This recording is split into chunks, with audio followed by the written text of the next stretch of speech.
Welcome to StudyBong YouTube channel. আজ 29 December current affairs. তো class শুরু করার আগে আমরা নতুন বছর নতুন কিছু করার লক্ষ্যে 1 জানুয়ারি থেকে একটি রুটিন ফলো করব, যা তোমরা আমাদের চ্যানেলে কমিউনিটি শর্টস এবং টেলিগ্রাম থেকে পেয়ে যাবে। তাহলে শুরু করা যাক আজকের ক্লাস। শুরু করার আগে সমস্ত স্টুডেন্ট যারা এই ক্লাসটি দেখছো তারা ভিডিওর লিঙ্কটি কপি করে যে গ্রুপে তোমরা অ্যাক্টিভ আছো যতদূর পর্যন্ত শেয়ার করতে পারো শেয়ার করে দাও। এই ক্লাসটি সেই সমস্ত স্টুডেন্টদের কাছে অত্যন্ত প্রয়োজন যারা কম্পিটিটিভ এক্সামের জন্য প্রস্তুতি নিচ্ছে। তাহলে শুরু করা যাক। টেলিকমিউনিকেশনস কনসালট্যান্টস ইন্ডিয়ান লিমিটেড অর্থাৎ TCIL 2022-23 আর্থিক বছরের জন্য সরকারকে 14.20 কোটি টাকার লভ্যাংশ দিয়েছে। পরবর্তী, প্রধানমন্ত্রী নরেন্দ্র মোদী প্রথম বিশ্ব নেতা যার 20 মিলিয়ন ইউটিউব সাবস্ক্রাইবার রয়েছে।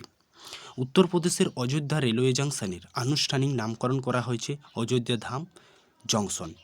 এটি প্রধানমন্ত্রী 30 তারিখ সম্ভবত 30 তারিখ এসে কিন্তু এটির উন্মোচন করবেন।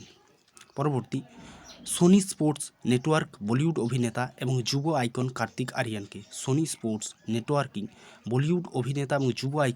আরিয়ানকে ফুটবলের জন্য তাদের ব্র্যান্ড অ্যাম্বাসেডর হিসাবে নিযুক্ত করেছেন, যিনি একজন আগ্রহী ফুটবল অনুসারী হিসাবে পরিচিত। পরবর্তী, বিসলেরি দীপিকা পাড়ুকোনকে এর গ্লোবাল ব্র্যান্ড অ্যাম্বাসেডর হিসাবে স্বাক্ষর করেছে। বিসলারি দীপিকা পাড়ুকোনকে গ্লোবাল ব্র্যান্ড অ্যাম্বাসেডর হিসাবে স্বাক্ষর করিয়েছে। মহারাষ্ট্রের উপমুখ্যমন্ত্রী দেবেন্দ্র ফডনবিসকে জাপানের কুয়াসান বিশ্ববিদ্যালয়ের সম্মানসূচক ডক্টরেট প্রদান করেছে। পরবর্তী, সম্প্রতি M নারাভানের লেখা বই 4 স্টার্স অফ ডেস্টিনি উন্মোচন করা হয়েছে। M নারাভানের লেখা এই বই 4 স্টার্স অফ ডেস্টিনি।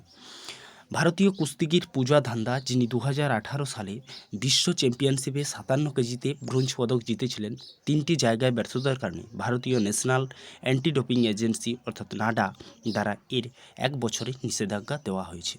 সম্প্রতি ভারত ও রাশিয়া কুদানকুলাম পারমাণবিক বিদ্যুৎ কেন্দ্র চুক্তি স্বাক্ষর করেছে। তো আজকের ক্লাস এই পর্যন্তই। পরবর্তী ক্লাসে আবার দেখা হবে। Thanks for watching. Please like, comment and share and subscribe. Thanks for watching.